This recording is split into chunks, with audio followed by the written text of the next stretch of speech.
আসসালামু আলাইকুম রহমতুল্লাহি বারাকাতু। ম্যাথল্যাব এমটিএইচ এর পক্ষ থেকে সবাইকে জানাই আন্তরিক শুভেচ্ছা অভিনন্দন। আজকে আলোচনা করব আমরা সেট পার্ট 2 সেট ক্লাস 9-এর।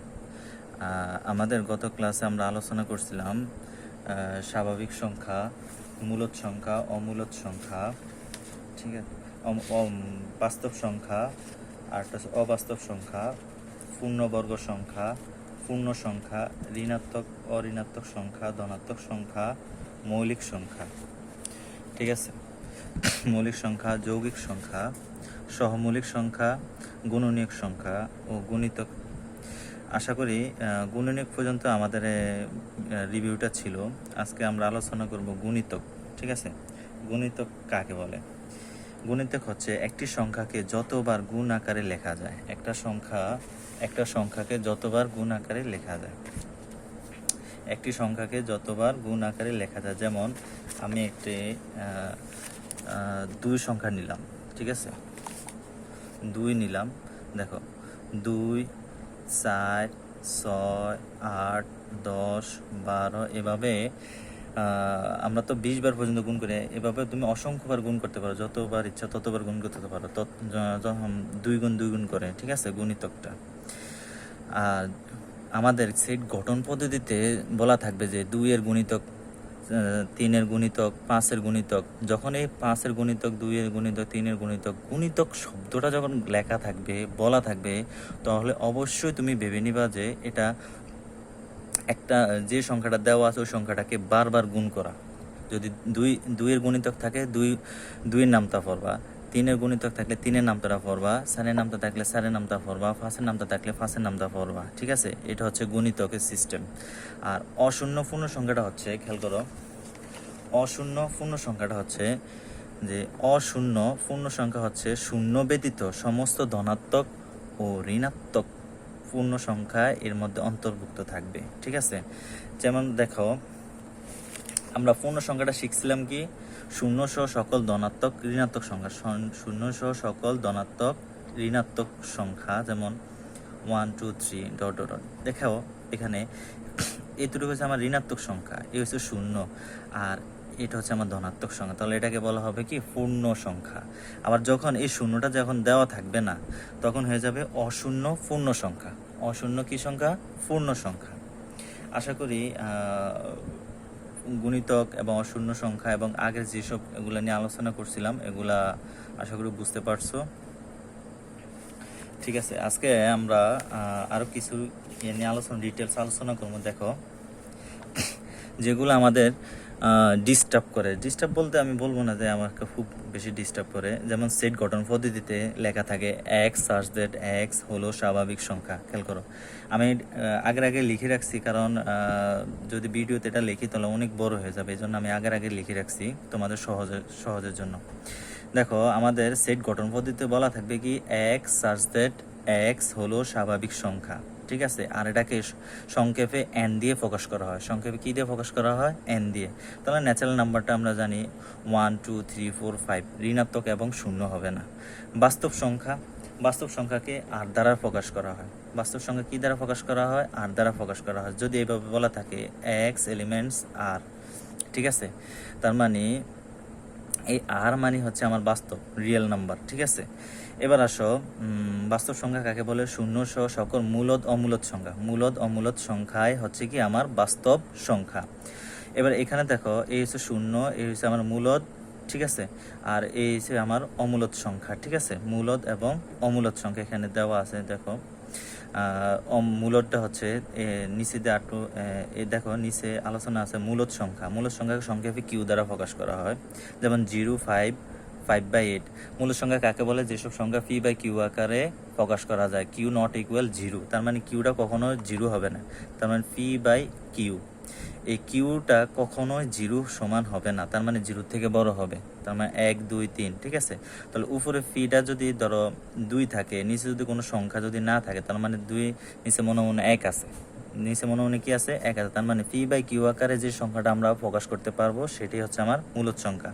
আর মূলদ সংখ্যাকে কিউ দ্বারা প্রকাশ করা হয়। আর অমূলদ সংখ্যাটা p/q আকারে প্রকাশ করা যায় না। আর দেখো, অমূলদ সংখ্যার এক্সাম্পল হচ্ছে √3, √2, √13 ইত্যাদি। ঠিক আছে, এবার আসো অবাস্তব সংখ্যা। অবাস্তব সংখ্যাটা কাকে বলে খেয়াল করো। অবাস্তব সংখ্যাটা আমরা প্রথম ভিডিওতে আলোচনা করছিলাম, তারপর একটু রিভিউ করে দেই। কোনো সংখ্যা বর্গ করলে যদি আগে মাইনাস বা ঋণাত্মক আসে তাহলে তাকে অবাস্তব সংখ্যা বলে। যেমন দাও √2 whole square is equal to -2। খেয়াল করো, আমরা যদি স্কয়ার রুটে যদি কাটা দিই, খেয়াল করো -√2 এটাকে যদি বর্গ করি, আমাদের সংখ্যা কি বলা আছে খেয়াল করো, যে কোনো সংখ্যা বর্গ করলে তাহলে এই স্কোয়ারটা হচ্ছে আমার বর্গ করলে যদি আগে মাইনাস থাকে, দেখো স্কোয়ার উঠে গেলে কি আছে -2, তার মানে বর্গ করার পরে আমার কি আসতেছে -2 আসছে, তার মানে এটা একটা এটা একটা কি অবাস্তব সংখ্যা। আবার দেখো √3 এটা যদি বর্গ করি তাহলে বর্গ করলে আগে কি আসতেছে -3, স্কোয়ার উঠে গেলে থাকবো কি -3। আবার যদি দেখি -13, তাহলে এটা যদি √ওভার করি তাহলে স্কোয়ার উঠে গেলে থাকবো কি -13। তাহলে এগুলো হচ্ছে আমার কি অবাস্তব সংখ্যা। আশা করি বুঝতে পারছো অবাস্তব সংখ্যা। এবার আসো পূর্ণ সংখ্যা। পূর্ণ সংখ্যাকে সংক্ষেপে জেড দ্বারা প্রকাশ করা হয়। কি দ্বারা প্রকাশ করা হয়? জেড। দেখো এভাবে দেওয়া থাকতে পারে এক্স এলিমেন্টস জেড। ঠিক আছে, এক্স এলিমেন্টস জেড। ঠিক আছে, এই এক্স এলিমেন্ট জেড হলো এক্স হলো জেড সেটের উপাদান। এক্স হলো জেড সেটের উপাদান। এগুলো নিয়ে আমি আলাদা আলোচনা করব। হ্যাঁ, পূর্ণ সংখ্যা কাকে বলে? শূন্য সহ সকল ধনাত্মক এবং ঋণাত্মক সংখ্যাকে কি বলা হয়? পূর্ণ সংখ্যা বলা হয়। আর অশূন্য পূর্ণ সংখ্যা কাকে বলা হয়? শূন্য ব্যতীত ঋণাত্মক এবং ধনাত্মক সংখ্যাকে অশূন্য পূর্ণ সংখ্যা বলা। অশূন্য মানে কি? শূন্য থাকবে না, শুধু ঋণাত্মক এবং ধনাত্মক থাকবে। আর ধনাত্মক সংখ্যাতে আমরা বুঝি আর প্লাস দ্বারা এটা প্রকাশ করা হয়, আর ঋণাত্মক সংখ্যা আর মাইনাস, সংক্ষেপে আর মাইনাস দ্বারা প্রকাশ করা হয়। এবার মৌলিক সংখ্যা দেখো, মৌলিক সংখ্যা কাকে বলে? যেসব সংখ্যা কি এক ব্যতীত যার কোনো মৌলিক গুণনীয়ক নেই, যেমন 2, 3, 5, 7, 11, 13। হ্যাঁ, এগুলো হচ্ছে কি আমার মৌলিক সংখ্যা। এবার আসলে যৌগিক সংখ্যা। যৌগিক সংখ্যা হচ্ছে এক বা যার তিনটা গুণনীয়ক থাকবে। যেমন আমি এখানে যৌগিক সংখ্যা 2 নেব না। 2 এই জন্য নেব না কারণ 2-এর মাত্র একটা গুণনীয়ক আছে 1 এবং ওই সংখ্যাটাই 2।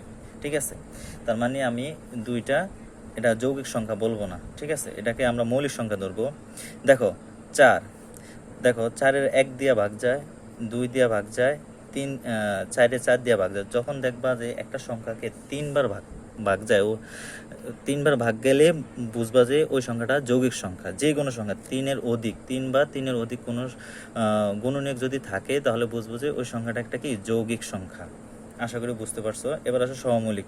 সহমৌলিক সংখ্যাটা হচ্ছে যে তোমার উপরে নিচে যদি কাটাকাটি একই সংখ্যা দিয়ে যদি কাটাকাটি না যায় তাহলে বুঝবা যে এটা একটা সহমৌলিক সংখ্যা। যেমন 3/2 এটাকে একই সংখ্যা দিয়ে ভাগ যায় না। এবার 4/9 উপরে নিচে একই সংখ্যা দিয়ে ভাগ যায় না। যদি উপরে নিচে একই সংখ্যা যদি ভাগ না যায় তাহলে মনে করবো এটা একটা কি সহমৌলিক সংখ্যা। এবার আসো গুণনীয়ক। গুণনীয়ক কাকে বলে? একটা সংখ্যাকে যতবার ভাগ করা যায়। খেয়াল করো, এই যে লাস্টে যে 12 সংখ্যাটা আছে, দেখো 1 দিয়ে কিন্তু 12-রে ভাগ যায়, 2 দিয়ে 12-রে ভাগ যায়, 3 দিয়ে 12-রে ভাগ যায়, 7 দিয়ে 12-রে ভাগ যায়, 6 দিয়ে 12-রে ভাগ যায়, আর 12-কে 12 দিয়ে ভাগ যায়। আচ্ছা যাও, এখন খেয়াল করো এখানে কত এর গুণনীয়ক আমরা বলবো যে 12 এর গুণনীয়ক। এটা বোঝার উপায় হচ্ছে যে দেখবা তো কোন সংখ্যাটা সবচেয়ে বড়। তাহলে এখানে দেখো তো সবচেয়ে বড় আছে 12, তার মানে 12 সংখ্যাটা হচ্ছে গুণনীয়ক। তাহলে 12 এর গুণনীয়ক। এবার আসো গুণিতক। এবার গুণিতক কাকে বলে? একটা সংখ্যাকে যতবার গুণ করা যায়, এক কথা নামতা। তাহলে 2, 4, 6, 8, 10।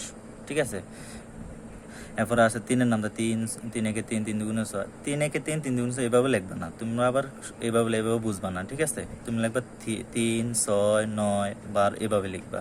আশা করি বুঝতে পারছো। গুণিতক মানে হচ্ছে একটা সংখ্যাকে যতবার গুণ করা যায়। পূর্ণবর্গ সংখ্যা দেখো 4, 9, 16, 25, 36। মনে করবা এটা কি একটা স্বাভাবিক সংখ্যা না। আসলে এটা স্বাভাবিক সংখ্যা না, তোমাকে মাথা খাটাইতে হবে এই জায়গায়। যদি আমি লিখি 4, 2 স্কয়ার সমান কত? 4, 3 স্কয়ার সমান 9, 4 স্কয়ার সমান 16, 25, 5 স্কয়ার 36, 6 স্কয়ার। এভাবে চিন্তা করতে হবে। তার মানে একটা পূর্ণবর্গ সংখ্যা, জোড় সংখ্যা। জোড় সংখ্যাতে আমরা বুঝি, জোড় সংখ্যার উদাহরণটা হচ্ছে ধরো 2, 4, 6, 8, 10 ইত্যাদি ইত্যাদি। ঠিক আছে, আর বিজোড় সংখ্যা হচ্ছে 1, 3, 5, 7। ঠিক আছে, ইত্যাদি বিজোড় সংখ্যা আর একটা গুরুত্বপূর্ণ হচ্ছে ফিবোনাক্কি বা ফিবোনাচ্চি, যে যেটাই বলো। দেখো ফিবোনাক্কি সংখ্যা আছে। ফিবোনাক্কি সংখ্যা ধরো 0, 1, 1, ঠিক আছে, 2, 3, 5, 8, ঠিক আছে, এগুলো হচ্ছে ফিবোনাক্কি সংখ্যা। এগুলো দেওয়া থাকতে পারে, ঠিক আছে, এভাবে তালিকা পদ্ধতিতে এইভাবে দেওয়া থাকতে পারে, ঠিক আছে। ফিবোনাক্কি সংখ্যা কাকে বলে? পাশাপাশি দুটি সংখ্যা যোগ করলে তার পরবর্তী পদটা কি পাওয়া যায়। যেমন 0 আর 1 যোগ করলে 1 থাকে, আবার 1 আর 1 যোগ করলে কত? 2, 2 আর 1 যোগ করলে কত? 3, 3 আর 5, 3 আর 2 যোগ করলে কত? 5, 5 আর 3 যোগ করলে 8। এভাবে এটা হচ্ছে ফিবোনাক্কি সংখ্যা। আজকে আমরা গঠন পদ্ধতি যেসব বিষয় আমাদের সবচেয়ে বেশি কনফিউশন হয় সেসব বিষয় নিয়ে আলোচনা করলাম। এগুলো একটু ভালো মতন যদি তুমি জানতে পারো, তার মানে তুমি সেট গঠন পদ্ধতি তোমার কাছে একটা পুরা ফানির মতন সহজ হয়ে যাবে। আর এগুলো হচ্ছে তালিকা পদ্ধতি। তুমি যদি গঠন পদ্ধতিতে তুমি স্বাভাবিক সংখ্যা কাকে বলে, বাস্তব সংখ্যা, এসব সংখ্যা এগুলো যদি তুমি জানতে পারো, তুমি তালিকা পদ্ধতি অটোমেটিক তুমি পারবা, কোনো সমস্যা হবে না, আশা করি ইনশাল্লাহ। এবার আসো আর একটা বিষয় নিয়ে আলোচনা করি, যে সেট গঠন পদ্ধতিতে যেসব চিহ্নগুলো আমাদের ব্যবহৃত হয়। যেমন আমি এখানে লিখে রাখছি আগে, যেমন এলিমেন্টস, একটা এলিমেন্টস, নট এলিমেন্টস, ঠিক আছে। খেয়াল করো কি কি ব্যবহার হয় গঠন পদ্ধতিতে। দেখো গঠন পদ্ধতিতে চিহ্ন, ঠিক আছে। ধরো 1 নম্বরে হচ্ছে আমার সেকেন্ড ব্র্যাকেট ব্যবহার হয়। 2 নম্বর হচ্ছে আমার সার্চ দ্যাট, এটাকে বলা হয় সার্চ দ্যাট যেন, ঠিক আছে। তারপরে কি ব্যবহার? কমা ব্যবহৃত হয়, কমা। তারপরে দেখো সমান চিহ্ন, সমান, এটাকে বলা হয় সমান চিহ্ন। আবার তোমার ব্যবহৃত হয় লেস দেন, গ্রেটার দেন, ঠিক আছে, less than or equal, greater than or equal, ঠিক আছে। এই যে দেখো এটা হচ্ছে আমার less than or equal, less than or equal. আর এটা হচ্ছে আমার গ্রেটার দেন অর ইকুয়াল। এটার অর্থ হচ্ছে বড় অথবা তার সমান, ঠিক আছে। আবার দেখো নট লেস দেন, এটাকে বলা হয় নট লেস দেন। আর এটা আছে নট গ্রেটার দেন, ঠিক আছে, নট গ্রেটার দেন। আবার ব্যবহৃত হয় ধরো আর কি ব্যবহৃত হতে পারে? এলিমেন্টস, এটাকে বলা হয় এলিমেন্টস, ELEMENTS, এলিমেন্টস মানে উপাদান, ঠিক আছে। আর আরেকটা আছে not element, not ELEMENTS, not element মানে উপাদান নয়, ঠিক আছে, উপাদান নয়, ঠিক আছে। এই মোটামুটি সেট গঠন পদ্ধতিতে আমার চিহ্নগুলো এগুলো একটু মনে রাখলেই হবে, আশা করি, তাহলে বুঝতে পারবা। এবার দেখো কিছু রেঞ্জ বা অসমতার চিহ্ন দিয়ে কিছু দেওয়া থাকে সেট গঠন পদ্ধতিতে। যেমন ধরো -3 less than x less than কত? 5, ঠিক আছে। এটা কিভাবে আমি বুঝবো -3 less than x less than 5? এখানে আমি এটা আলোচনা করে দিই। তুমি একটা অসমতার চিহ্ন দিয়ে যদি ভালো মতো বোঝো, বাকি সব অসমতার চিহ্ন দিয়ে তুমি বুঝতে পারো খুব সহজে। যেমন ধরো -3, x এর উপাদানগুলো -3 থেকে বড়, 5 থেকে ছোট, এটা হচ্ছে লেস দেন, এটা হচ্ছে কি লেস দেন, এটা হচ্ছে লেস দেন। আমার বাম হাত হচ্ছে লেস দেন, এটা হচ্ছে আমার বাম হাতটা হচ্ছে লেস দেন, এই যে লেস দেনের চিহ্ন এটা, ঠিক আছে। আর ডান হাতটা হচ্ছে আমার গ্রেটার দেন, ঠিক আছে। তার মানে আমরা লিখবো যে এক্স এর উপাদানগুলো -3 অপেক্ষা বড়,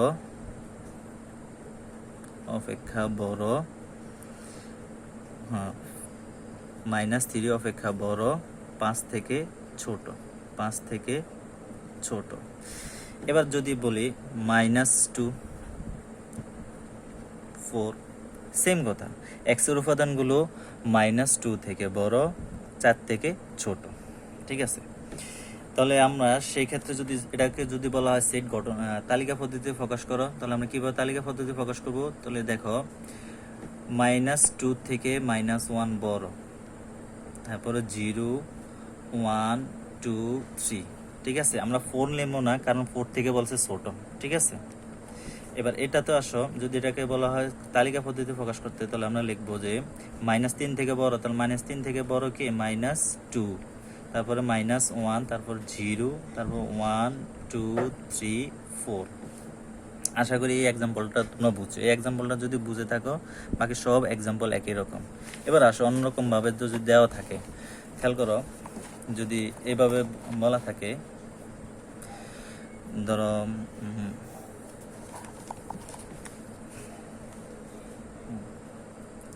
যদি এইভাবে বলা থাকে, ধরো -3 less than or equal x less than or equal 5। এবার যদি এভাবে দেওয়া থাকে, তাহলে এবার কীভাবে পড়বো আমরা? এক্সের উপাদানগুলো -3 থেকে বড় অথবা সমান, বড় অথবা সমান, এই যে less than or equal, less than or equal, আর 5 থেকে ছোট অথবা সমান। তাহলে আমরা এটা কি তালিকা পদ্ধতি কীভাবে প্রকাশ করব? যেহেতু ছোট অথবা সমান বলছে, তার মানে -3 আসবে। এবার -2 -1 0 1 2 3 4 5। ঠিক আছে, এটা হচ্ছে আমার তালিকা পদ্ধতিতে প্রকাশ। এবার আসো, যদি বলা থাকে -4 less than or equal x less than or equal কত 6, তাহলে আমরা কীভাবে পড়বো? এক্সের উপাদানগুলো -4 অপেক্ষা বড় অথবা সমান, 6 অপেক্ষা ছোট অথবা সমান। তার মানে আমরা এভাবে লিখবো। এবার -4 আসবে, যেহেতু সমান যেহেতু আসছে, তার মানে -4 আসবে। -4 -3 -2 -1 0 1 2 3 4 5 6। দেখো, এটা একটা পূর্ণ সংখ্যা হয়েছে, দেখছো নি? শূন্য সহ সকল ঋণাত্মক এবং ধনাত্মক সংখ্যাকে কি বলা হয়? পূর্ণ সংখ্যা। দেখছো নি, পূর্ণ সংখ্যায় আসা পড়ছে। এবার আসো সেট গঠন পদ্ধতিতে আসো। সেট গঠন পদ্ধতিতে, সেট তালিকা পদ্ধতিতে যদি গঠন পদ্ধতিটা বুঝতে পারো, তালিকা পদ্ধতি সেম। দেখো, এ সমান সমান দেওয়া থাকবে 1 2 3 4 5 6 ডট ডট, তাহলে এটা একটা কি স্বাভাবিক সংখ্যা। আবার আবার এ সমান সমান 2 4 6 8, তাহলে এখানে তুমি বলতে পারো যে এটা একটা জোড় সংখ্যা হতে পারে না, এটা জোড় সংখ্যা হবে। আবার 2 এর গুণিতক হবে, যেমন দেখো 2 একে 2 2 দুগুণে 7 3 দুগুণে 6 7 দুগুণে 8। ঠিক আছে, এবার আসো 2 এর গুণিতক এবং জোড় সংখ্যা যদি 3 থাকে, তাহলে 3 একে 3 3 দুগুণে 6 9 12 15। তো এই ক্ষেত্রে তুমি আর এটা বলতে পারো না যে এটা জোড় ও বিজোড় জোড় সংখ্যা, যে 3 এর গুণিতক ও জোড় সংখ্যা, এটা বলা যাবে না এখন, কারণ এখানে জোড় বিজোড় সবটাই আছে। দেখো, 3 একটা বিজোড় সংখ্যা, 9 একটা বিজোড় সংখ্যা, 6 একটা জোড় সংখ্যা, 12 একটা জোড় সংখ্যা, 15 একটা বিজোড় সংখ্যা। তাহলে এখানে বলতে হবে 3 এর গুণিতক, বাস এতটুকু। এবার আসো এ সমান সমান 1 3 5 7, তাহলে এটা একটি বিজোড় সংখ্যা, এটা তো আমরা বুঝি 1 3 5 7 ডট। এবারে দেখো 2 3 5 7, এটা একটা মৌলিক সংখ্যা। দেখো 2 3 5 5 7, এরপরে 11 13, এইসব এগুলো মৌলিক সংখ্যা, ডট আরও আছে এরকম। এবার আসো দেখো 1 2 3 4 6 12, দেখো তো এইখানে দেখো 12 সংখ্যাটা সবচেয়ে বড় না? এই সেটের উপাদানের মধ্যে সবচেয়ে বড় সংখ্যাটা কি? 12। তার মানে এটা 12 এর গুণনীয়ক। দেখো আমরা কীভাবে বুঝবো 12 এর গুণনীয়ক? দেখো 1 দিয়ে 12 এর ভাগ যায়, 2 দিয়ে 12 এর ভাগ যায়, 3 দিয়ে 12 এর ভাগ যায়, 4 দিয়ে 12 এর ভাগ যায়, 6 দিয়ে 12 এর ভাগ যায়, 12 কে 12 দিয়ে ভাগ যায়। ঠিক আছে, এবার আসো 4 9 16 বুঝিস। এবার তুমি প্রথমে মাথা খাটাও যে এটা স্বাভাবিক সংখ্যা কিনা। স্বাভাবিক সংখ্যার তো ক্রম অনুযায়ী থাকে 1 2 3 4 5 6। ঠিক আছে, তারপরে মাথা খাটাও এটা ধনাত্মক সংখ্যা, হ্যাঁ ধনাত্মক সংখ্যা হতে পারে। তারপরে দেখো 2 এর গুণিতক না, 2 এর গুণিতক হবে না, 3 এর গুণিতক হবে না, 4 এর গুণিতক হবে না।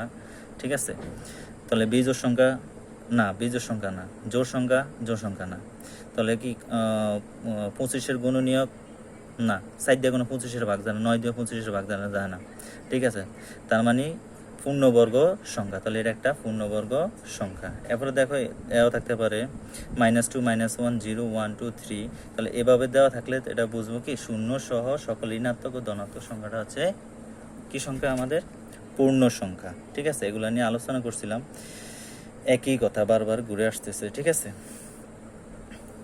এবার আসো কিছু সংক্ষেপে যেগুলো দেওয়া থাকে। দেখো X elements Q, X elements Q, Q দ্বারা কি বোঝায়?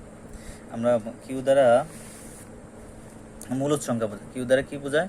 মূলদ সংখ্যা। তার মানে আমরা পড়বো যে এক্স হলো কিউ সেটের উপাদান, এক্স হলো কিউ সেটের উপাদান, এক্স হলো কিউ সেটের উপাদান। তার কিউ দ্বারা কি বোঝায়? মূলদ সংখ্যা।